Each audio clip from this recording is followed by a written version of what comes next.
اعوذ باللہ من الشیطان الرجیم بسم اللہ الرحمن الرحیم لن تنالوا البر حتى تنفقوا مما تحبون وما تنفقوا من شيء فإن الله به عليم وقال النبي صلى الله تبارك وتعالى عليه وسلم بني الإسلام على 5 شهادة أن لا إله إلا الله وأن محمد رسول الله وإقام الصلاة وإيتاء الزكاة وصوم رمضان وتحج البيت ان استطعت الیہ سبیلا۔ میرے محترم بزرگوں اور دوستوں اور کٹرا تل کے میرے پیارے مسلمانوں، نوجوانوں، معزز سامعین کرام، امیر المومنین خلیفۃ المسلمین حضرت عمر رضی اللہ تعالی عنہ کی ایک حدیث ہے، اور اس حدیث کا بہت بڑا مقام ہے احادیث میں۔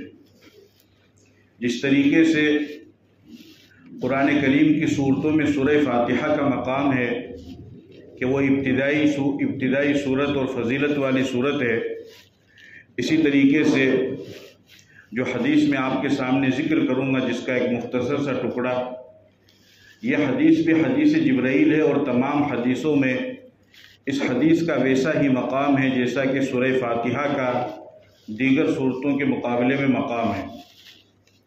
حضرت عمر ابن خطاب رضی اللہ تعالیٰ عنہ فرماتے ہیں، بینما جلوس عند رسول اللہ صلی اللہ علیہ وسلم،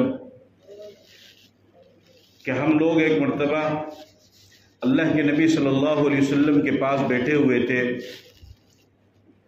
اطلع علینا رجل شدید بیاض الثیاب شدید سواد الشعر لا یرى علیہ اثر السفر ولا یعرفہ منا احد۔ حضرت عمر رضی اللہ تعالیٰ عنہ فرماتے ہیں کہ مجلس لگا کر کے ہم اللہ کے نبی صلی اللہ علیہ وسلم کے پاس بیٹھے ہوئے تھے، اور دین کا تذکرہ چل رہا تھا کہ اچانک ایک شخص ہمارے پاس میں آیا جس کے کپڑے انتہائی سفید تھے، اس کے بال بھی گھنگریالے تھے، اور سفر کا کوئی نام و نشان ان کے اوپر نظر نہیں آ رہا تھا، اور ہمارے میں سے کوئی ان کو جانتا بھی نہیں تھا۔ یعنی وہ اگر دور سے چل کر کے آئے ہیں تو ان کے کپڑے گندے میلے کچیلے ہونے چاہیے سفر کی وجہ سے، لیکن ان کے کپڑے بھی بالکل صاف ہیں۔ اس کا مطلب یہ ہے کہ زیادہ دور سے چل کر کے نہیں آئے ہیں، لیکن مسئلہ یہ ہے کہ قریب میں سے کوئی ان کو جانتا بھی نہیں ہے، اس کا مطلب یہ ہے کہ وہ دور سے آئے ہیں۔ بہرحال وہ آئے اور آ کر کے نبی کریم صلی اللہ علیہ وسلم کے بالکل سامنے بیٹھ گئے۔ پھر انہوں نے نبی کریم صلی اللہ علیہ وسلم سے سوال کیا، یا محمد اخبرنی عن الاسلام، کہ اے محمد مجھے اسلام کے بارے میں بتلاؤ، اسلام کے بنیادی ارکان کیا ہے؟ آپ علیہ السلام نے فرمایا، الاسلام ان تشہد ان لا الہ الا اللہ وان محمد رسول اللہ۔ اسلام یہ ہے کہ تو اس بات کی گواہی دے کہ اللہ کے سوا کوئی معبود نہیں، اور محمد صلی اللہ علیہ وسلم اللہ کے رسول ہے۔ مسلمان ہونے کے لیے کلمے کے دونوں جز کو ماننا، اس پر یقین کرنا ضروری ہے۔ کلمے کا پہلا جز ہے لا الہ الا اللہ، انسان اس بات کا اقرار کرے کہ اللہ کے سوا کوئی معبود نہیں، اور اسی کے سامنے جھکے، اسی کو اپنا حاجت مند سمجھے، اسی کو اپنا ضرورت مند سمجھے، ہر مشکل سے نکالنے والا اللہ کو سمجھے، بیماریوں سے شفا دینے والا اللہ، اولاد دینے والا اللہ، بگڑی بنانے والا اللہ، زندگی دینے والا اللہ، موت دینے والا اللہ، جوانی صحت تندرستی بڑھاپا دینے والا اللہ، انسان کو مالدار بنانے والا اللہ، غریب بنانے والا اللہ، عہدوں پر پہنچانے والا اللہ، اور اللہ ہی کو اپنا مشکل کشا اور رازق اور خالق اور مالک سمجھ کر کے اسی کی عبادت کرے، اس کے علاوہ کسی اور کی عبادت نہ کرے۔ اور کلمے کا دوسرا جز ہے محمد الرسول اللہ، کہ یعنی ہم اللہ کی توحید کے ساتھ ساتھ محمد صلی اللہ علیہ وسلم جو ہمارے پیغمبر ہیں، نبی ہیں، ان کی رسالت کا بھی اقرار کرتے ہیں۔ اگر کوئی انسان صرف لا الہ الا اللہ کو مانے، محمد الرسول اللہ کو نہ مانے، تو وہ مسلمان نہیں ہو سکتا ہے۔ مسلمان ہونے کے لیے ضروری ہے کہ لا الہ الا اللہ کا بھی اقرار کرے، اور ساتھ میں محمد الرسول اللہ کا بھی اقرار کرے۔ تو بنیاد جس کو ستون کہتے ہیں، جس طریقے سے یہ ستون بنے ہوئے آپ کی مسجد کی چھت اس کے اوپر قائم ہے، اسی طریقے سے یہ اسلام کے 5 بنیادی ستون ہیں جن کو اللہ کے نبی نے بیان فرمایا۔ گویا کہ اگر ان 5 ستونوں میں سے کوئی ایک ستون بھی گر گیا یا منہدم ہو گیا تو پھر اس صورت میں گویا کہ قلعہ منہدم ہو جائے گا، اسلام کی مضبوط چھت وہ اس انسان کے اوپر سے گرنے کے قریب ہو جائے گی۔ دوسرا آپ نے فرمایا اسلام کا دوسرا جو بنیادی ستون ہے وہ اقام الصلاۃ، نماز کو قائم کرنا۔ ہر عاقل بالغ مسلمان مرد عورت کے اوپر بالغ ہو جانے کے بعد اس کو 5 وقت کی نماز پڑھنا وہ فرض ہے، جب تک اس کی زندگی باقی ہے تب تک اس کو ادا کرنا پابندی کے ساتھ میں یہ فرض ہے، یہ اسلام کا دوسرا بنیادی ستون ہے۔ تیسرا آپ نے فرمایا وہ ایتاء الزکوٰۃ، زکوٰۃ دینا، یہ اسلام کا تیسرا بنیادی ستون ہے۔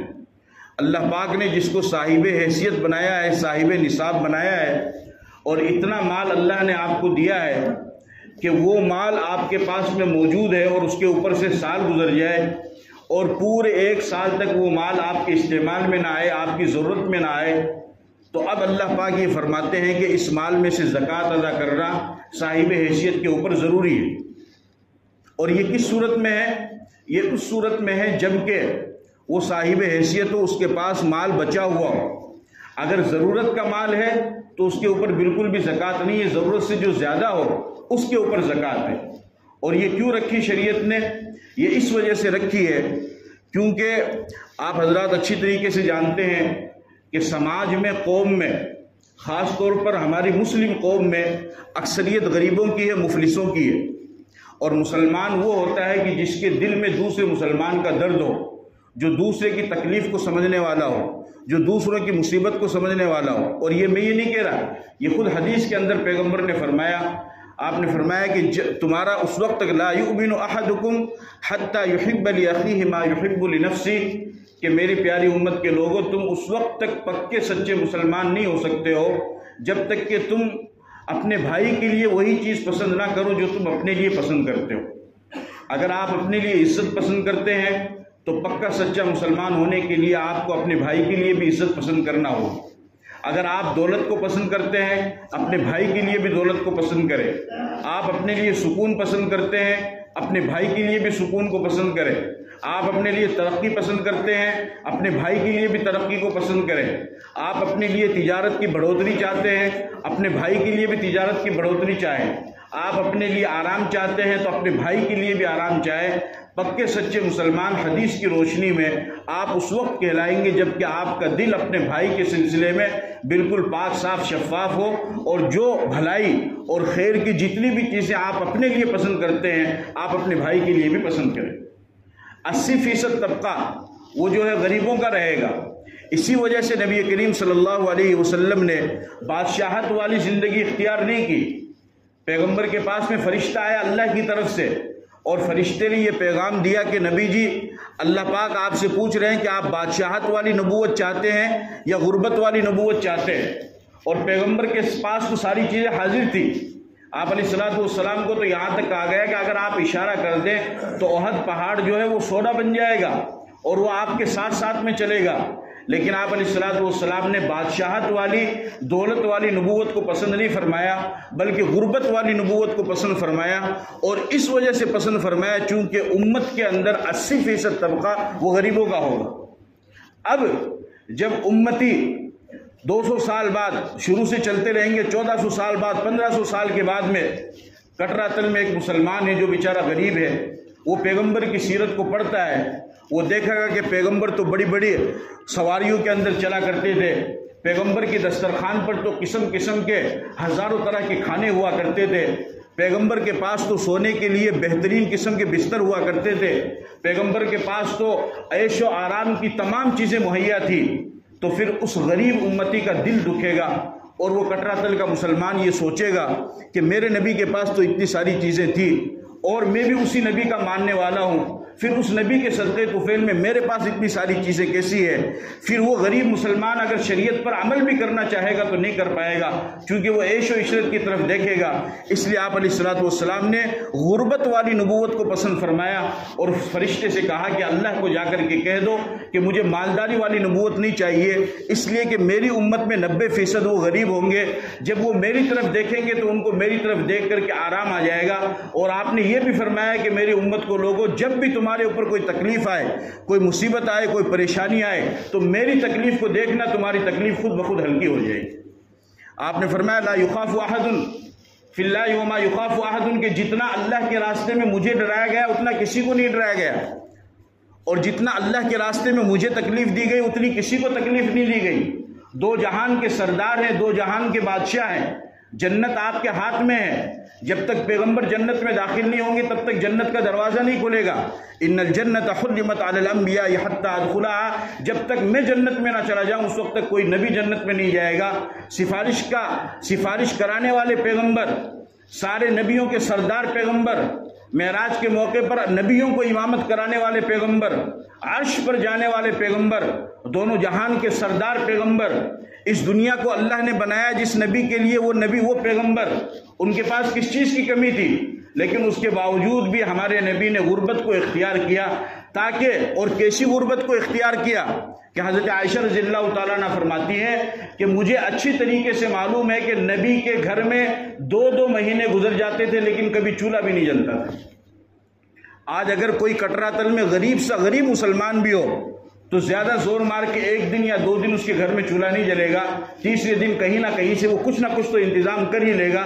لیکن میرے اور آپ کے پیغمبر، دونوں جہان کے سردار محمد عربی صلی اللہ علیہ وسلم کے گھر میں 2 مہینے تک چولہا نہیں جلتا تھا، صرف 2 کالی چیزوں پر اکتفا ہوتا تھا، کھجور اور پانی کے اوپر، چیزیں تھی نہیں۔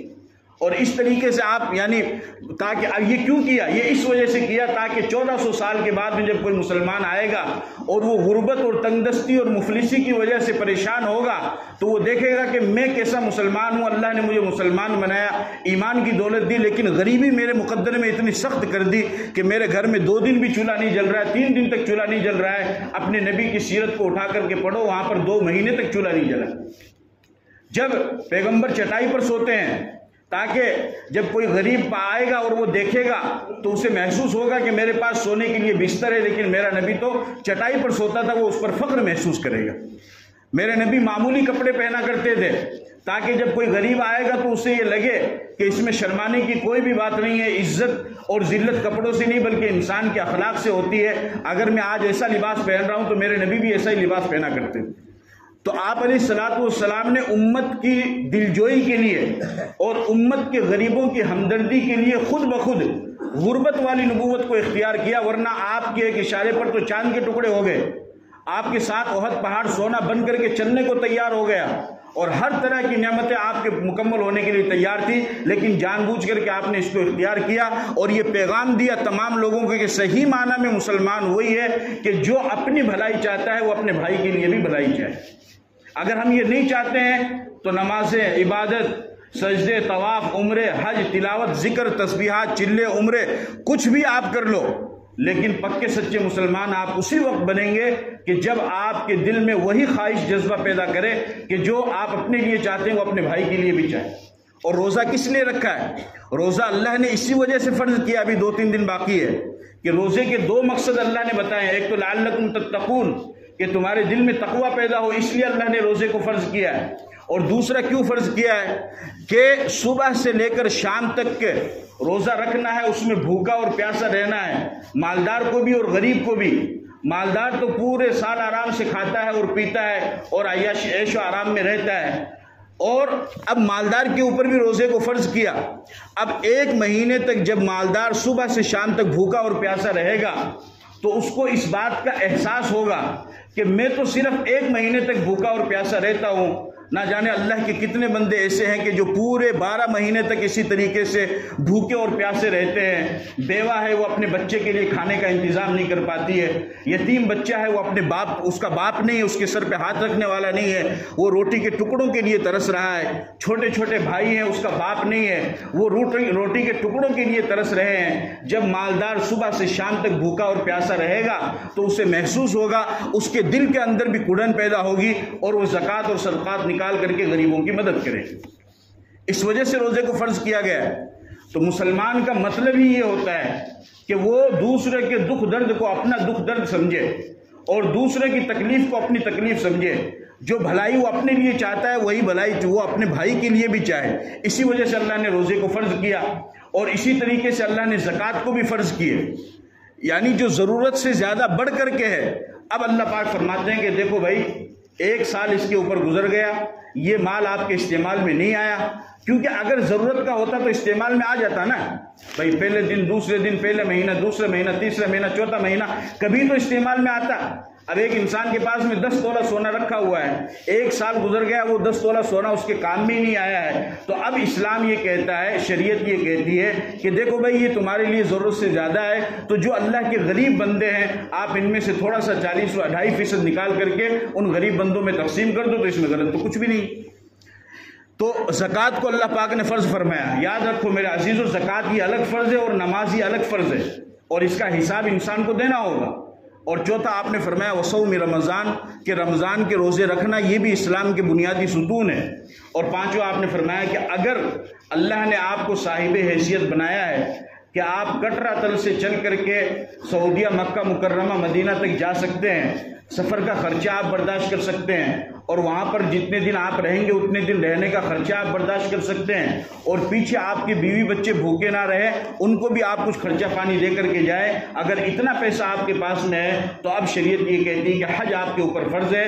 اب اللہ کے گھر کی جا کر کے زیارت کرنا یہ آپ کے اوپر فرض ہو چکا ہے.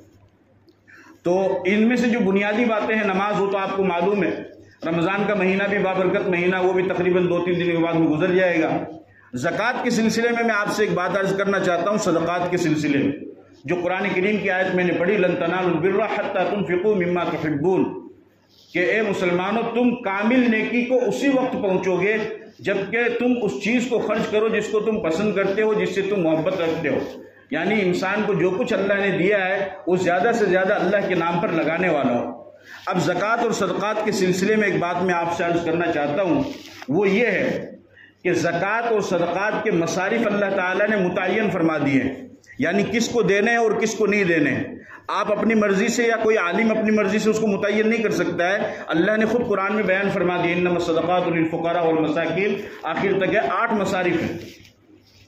آج ہمارے یہاں جو ماحول چلا ہوا ہے وہ بہت ہی خطرناک ماحول ہے. اور وہ کیا ماحول ہے کہ ایک فقیر آتا ہے, ایک غریب آتا ہے, کوئی ٹیمپو لے کر آ رہا ہے, کوئی رکشہ لے کر کے آ رہا ہے, اور کوئی کسی نے قوالی لگا رکھی ہے, بھلائی کر بھلا ہوگا, برائی کر برا ہوگا, کسی نے کچھ لگا رکھی ہے, کسی نے کچھ لگا رکھی ہے. اس کی حالت دیکھو, اس کے پاؤں ٹوٹے ہوئے, اس کے ہاتھ ٹوٹا ہوا, یا آنکھ سے اندھا ہے اور آنکھ اس نے بند کر رکھی جب تک اس کو مانگنا ہے. جب مانگا وہ پورا ہو جائے گا تو آنکھ بھی کھل جائے گی. اور اسی طریقے سے بہت سارے ہٹے قسم کے لوگ, ہٹے کٹے قسم کے لوگ جو محنت کر سکتے ہیں, جو کما سکتے ہیں, اس کے باوجود بھی داڑھی لگا کر کے, ٹوپی پہن کر کے, کرتا پاجامہ پہن کر کے آ جاتے ہیں. اور وہ لوگ کرتے ہیں, وہ لوگ جب اعلان کرتے ہیں تو ہماری بیچاری مسلمان مائیں, بہنیں, بیٹیاں, ہمارے مسلمان بھائی, اور بولا اللہ کا نام پر مانگنے کے لیے ہے, اور بولا خالی نہیں بھیجنا چاہے, اور وہ تو اندھا ہے, بیگا ہاتھ ٹوٹے رہا, بیگا پگ ٹوٹے رہا. اسلام نے مانگنے کی کبھی بھی حوصلہ افزائی نہیں کی ہے. اسلام نے مانگنے کی کبھی بھی حوصلہ افزائی نہیں کی ہے.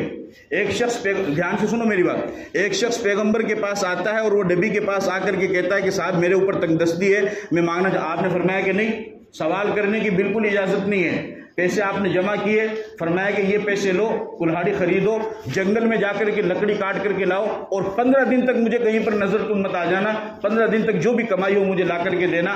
آپ نے اس کو مانگنے پر نہیں لگایا, اس کو کمائی پر لگایا. لیکن ہماری قوم نے کیا کیا کہ ہماری قوم اب کیا کرتی ہے کہ یہ محنت کرنے والوں کی حوصلہ افزائی نہیں کرتی ہے, یہ مانگنے والوں کی ہم لوگ حوصلہ افزائی کرتے ہیں. مانگنے والوں کی حوصلہ افزائی مت کیجیے, بلکہ محنت کرنے والوں کی کیجیے. ایک آپ کے یہاں مکان کا کام چل رہا ہے، ایک مزدور صبح سے شام تک بیچارہ ایمانداری سے لڑکا کام کر رہا ہے، محنت سے کام کر رہا ہے، آپ کا دل بھی گواہی دیتا ہے کہ یار یہ لڑکا ہے ایماندار ہے، میں اس کو دیکھوں تب بھی یہ کام کرتا ہے، نہیں دیکھوں تب بھی یہ ایمانداری سے کام کرتا ہے۔ شام جب ہوگی تو پھر آپ اس کو جو مزدوری کے 300 روپے ہیں وہ 300 روپے ہی دیں گے۔ آپ کے دل میں کبھی یہ احساس نہیں ہوگا کہ چلو میں اس کو 400 روپے دیتا ہوں، یہ ایمانداری سے کام کر رہا ہے۔ آپ خود مجھے بتاؤ کہ اگر آپ اس کی ایمانداری کی وجہ سے اس کو 100 روپے بڑھا کر کے دے دیں گے تو اگلے دن وہ اور زیادہ ایمانداری سے کام کرے گا نہیں کرے گا؟ وہ کرے گا۔ لیکن ہم لوگ وہ کتنی ہی محنت سے ایمانداری سے کام کر لے اس کی حوصلہ افزائی نہیں کرتے ہیں، اور مانگنے والا جب آئے گا اس کو آج بھی دیں گے، 4 دن بعد آ جائے گا اس کو تب بھی دیں گے، 10 دن بعد آ جائے گا اس کو تب بھی دیں گے۔ مجھے بتاؤ پھر انسان مزدوری کرے گا مانگنے پہ لگ جائے گا؟ یہ تو ہم کو خود کو اس کو ختم کرنا چاہیے۔ دوسری بات سنو میرے کٹرا تل کے مسلمانوں، یہ جتنے مانگنے والے آتے ہیں یہ ان میں بہت سارے تو کوئی معذور بھی ہوتا ہوگا لیکن بہت سارے مکار ہوتے ہیں، اور ان کی صبح کا پتہ نہیں، ان کی شام کا پتہ نہیں۔ یہ آپ سے مانگ کر کے لے کر کے تو چلے جاتے ہیں، لیکن شام کو آپ کو یہ بوتل پیتے ہوئے شراب کی ہوٹلوں پر یہ نظر آئیں گے، عیاشی کرتے ہوئے نظر آئیں گے۔ میں صحیح بات آپ کو بتا رہا ہوں، باقاعدہ یہ خبریں آئی ہوئی ہے کہ اس طریقے سے لوگ، آپ خود بتاؤ اپنی گاڑی محنت کی کمائی کا پیسہ آپ کسی کو شراب پینے کے لیے دیں گے؟ بتاؤ، 7 سمندر پار کر کے آپ نے اپنے بیٹے کو سعودیہ، دبئی، مسقط بھیجا ہے شرابی کو شراب پینے کے لیے، پیسے دینے کے لیے؟ آپ کیسے جانتے ہیں؟ اور ان میں بہت سارے تو ایسے ہوتے ہیں کہ جو مسلمان بھی نہیں ہیں، ان میں بہت سارے تو ایسے ہوتے ہیں جو مسلمان بھی نہیں، بس داڑھی لگا لی اور کیا نام ہے ٹوپی رکھ لی، اب لوگ سمجھتے ہیں بیچارے بھوڑے والے مسلمان کہ نہیں جی اللہ کے نام پر، اللہ کا نام تو سب نہیں آوا، اللہ کا نام تو کوئی بھی بول دے گا جی اللہ کے نام پر دیو۔ میری ایک بات آپ یاد رکھو ہمیشہ کے لیے، آپ زکوٰۃ اور صدقات کا پیسہ جب بھی لگاؤ تو کہاں پر لگاؤ؟ صحیح جگہ پر لگاؤ۔ آپ کی بستی میں کوئی ایسا آدمی ہے، غریب ہے، بیچاری بیوہ عورت ہے، یا یتیم بچے ہیں، یا آپ کی جانکاری میں کوئی آدمی بیچارہ جیل میں پڑا ہوا ہے، ناجائز اس کے اوپر مقدمہ چل رہا ہے، تو اس کو وکیل کی پیشی کے لیے پیسے چاہیے، تو اس کو جیل سے چھڑانے کے لیے آپ اس کی امداد کیجیے۔ کوئی بیچارہ غریب ہے، اس کی جوان بچی ہے، وہ جوان بچی کی شادی کرنا چاہتا ہے تو اس کی امداد کیجیے، غریب بچی کی شادی کروائیے۔ کوئی غریب ہے بیچارہ، اس نے قرضہ لے لیا ہے اور وہ قرضہ نہیں ادا کر پا رہا ہے تو آپ اس قرضے کو اتارنے کے لیے اس کی امداد کیجیے۔ اور ورنہ اس کے علاوہ اگر ایسا کچھ بھی نہیں ہے تو آپ میری بات کو یاد رکھو، ہمیشہ اپنا زکوٰۃ اور صدقہ کا پیسہ وہ کہاں پر لگائیے، کس کو دیجیے؟ مدرسے میں دیجیے۔ مسجد میں تو لگے گا نہیں، مسجد میں صرف امداد کا پیسہ لگتا ہے۔ مدرسے میں زکوٰۃ اور صدقات کا پیسہ دینے سے یہ فائدہ ہوگا، آپ آنکھ بند کر کے یقین کر لو کہ آپ کا پیسہ 100% صحیح جگہ پر لگ گیا ہے، اس لیے کہ مدرسے میں جو چندے کے پیسے آپ نے دیے ہیں ان سے یقینی طور پر کوئی نہ کوئی بچہ تعلیم حاصل کر کے نکلے گا۔ اور کٹرا دل کے مسلمانوں یہ بھی سنو، آپ خود اپنے ٹھنڈے دل سے دماغ پہ غور فکر کر کے سوچو کہ اگر آپ کی دی ہوئی امداد سے ایک بچہ بھی قوم کا حافظ قرآن بن کر کے نکل گیا تو دنیا میں برکت اور آخرت میں مغفرت کے لیے کافی ہو جائے گا۔ ہوگا نہیں ہوگا؟ ماشاءاللہ آج بھی ہے بہت سارے لوگ کہ جن کے عالم ہونے کا پورا خرچہ وہ اٹھاتے ہیں، کسی کا حافظ قرآن ہونے کا 50,000 60,000 لاکھ روپے جو بھی آتا ہے وہ خرچہ اٹھاتے ہیں۔ آپ بتاؤ کتنے خوش نصیب لوگ ہیں۔ تو ان کی ہمیں حوصلہ شکنی کرنی ہے۔ یہ جو آتے ہیں ان کو تھوڑا بہت 5-10 روپے دے کر کے ان کو رخصت کرو، باقی زکوٰۃ اور صدقات کا پیسہ ہمیشہ اپنی جانکار کے کسی غریب کو دو، ورنہ پھر جو مدارس والے آتے ہیں ان مدارس والوں کو دے دو تو انشاءاللہ آپ کا پیسہ صحیح جگہ پر لگ جائے گا۔ اور یہ جو انہوں نے دھندا بنا لیا ہے اس دھندے کو ہمیں ختم کرنے کی ضرورت ہے۔ دیکھو بھکاری جو ہوتا ہے، بھکاری اس کو اگر آپ ایک دن میں وہ مانگنا شروع کرے گا صبح سے شام تک، اس نے مان لو 5,000 روپے ایک دن میں کما لیے، وہ اس 5,000 روپے کو رکھ کر کے اگلے دن کیا کرے گا؟ اگلے دن پھر مانگنے آئے گا نہیں آئے گا؟ بھائی کٹرا تل میں نہیں آئے گا تو سیکر تو چلا جائے گا۔ سیکر میں مان لو اس نے ایک دن میں 10,000 روپے کر لیے، اب 10,000 روپے کر کے وہ تیسرے دن کیا کرے گا؟ تیسرے دن پھر مانگنے کے لیے آئے گا۔ تو بھکاری وہ اپنا کام نہیں چھوڑے گا۔ تو ہمیں ان بھکاریوں کو مضبوط کرنے کے بجائے قوم میں جو ضرورت مند نوجوان ہیں جو تعلیم حاصل کر رہے ہیں، ایجوکیشن لینا چاہتے ہیں اور آگے بڑھنا چاہتے ہیں، ڈاکٹر وکیل بننا چاہتے ہیں، لیکن ان کے ماں باپ غریب ہے، وہ فیس ادا نہیں کر سکتے ہیں، تو آپ کھڑے ہو جائیے کہ میں اپنی طرف سے قوم کے اس بچے کو پڑھاؤں گا۔ آپ خود بتاؤ مجھے کہ آپ کسی بھی غریب کو کتنی ہی مدد کر دو، کیا آپ چوک پر کھڑے ہو کر کے کہہ سکتے ہو کہ میں اس غریب کو 10 سال سے 1000 روپے دے رہا ہوں؟ نہیں کہہ سکتے. لیکن اگر قوم کے ایک بچے کو آپ نے ڈاکٹر بنا دیا یا وکیل بنا دیا تو آپ فخر کے ساتھ کہہ سکتے ہیں کہ وہ جو ڈاکٹر صاحب آج جو قوم کی خدمت کر رہے ہیں ان ڈاکٹر صاحب کو میں نے اپنے پیسوں سے پڑھایا. تو ان کی وہ کرنی ہے. اور اس میں حدیث میں بھی ان کی کوئی فضیلت نہیں ہے. حدیث میں آیا اللہ کے نبی صلی اللہ علیہ وسلم نے فرمایا لا یزال الرجل یسأل الناس حتی یأتی یوم القیامہ لیس فی وجہہ مزاۃ لحم. فرمایا کہ ایک انسان بغیر کسی ضرورت کے لوگوں سے مانگتا رہتا ہے. اس نے دھندا بنا لیا ہے اور وہ طاقتور ہے, وہ کما سکتا ہے. اسی لیے اللہ نے اس پیٹ کے ساتھ میں انسان کو 2 ہاتھ بھی دیے کہ اس پیٹ کو بھرنے کے لیے تمہیں روٹی روزی کمانی پڑے گی. تو اللہ نے فرمایا کہ میں تمہیں 2 ہاتھ بھی دے رہا ہوں, ان ہاتھوں سے محنت کرو, ان ہاتھوں کو استعمال کرو, ان کے ذریعے سے روزی روٹی کماؤ اور اپنے اس پیٹ کو بھرو. لیکن اگر کوئی ایسا انسان ہے کہ بیچارہ بالکل زمین پر بیٹھا ہوا ہے اور وہ ہاتھ پاؤں چلا ہی نہیں سکتا ہے, بالکل معذور ہے, تو شریعت اس کو یہ کہتی ہے کہ وہ مانگ سکتا ہے, اس کی امداد کی جا سکتی ہے. لیکن جو ہٹا کٹا برابر لوگوں سے مانگتا رہتا ہے, اللہ کے نبی نے فرمایا کہ یہ برابر بغیر کسی ضرورت کے لوگوں سے برابر بھیک مانگنے والا قیامت کے دن اس حال میں آئے گا کہ اس کے چہرے پہ گوشت بھی نہیں ہوگا, صرف ہڈی ہوگی. تو اس کی تو شریعت نے خود حوصلہ شکنی کی ہے. تو ہمیں بھی اس کی حوصلہ شکنی کرنی ہے اور ہمیں قوم کے بچوں کو آگے بڑھانا ہے, اپنے قوم کے نوجوانوں میں تعلیم کو پیدا کرنا ہے. اور یہ جو مدارس اور مکاتب والے آپ کے پاس میں آتے ہیں ان کی امداد کرنی ہے کہ ان کی امداد سے انشاءاللہ کوئی نہ کوئی بچہ تعلیم حاصل کر کے نکلے گا اور آپ کا پیسہ 100% صحیح جگہ پر لگ جائے گا. تو مجھے امید ہے کہ انشاءاللہ آپ حضرات اس پر عمل کریں گے اور غریبوں کو آگے بڑھائیں گے, قوم کے بچوں کو آگے بڑھائیں گے. جو بھی آپ تعاون کر سکتے ہیں زیادہ سے زیادہ مدارس کے لیے وہ تعاون کریں اور آئندہ بھی آپ اس کو جاری رکھیں. اللہ پاک مجھے بھی اور آپ کو عمل کی توفیق عطا فرمائے. وآخر دعوانا ان الحمد للہ رب العالمین.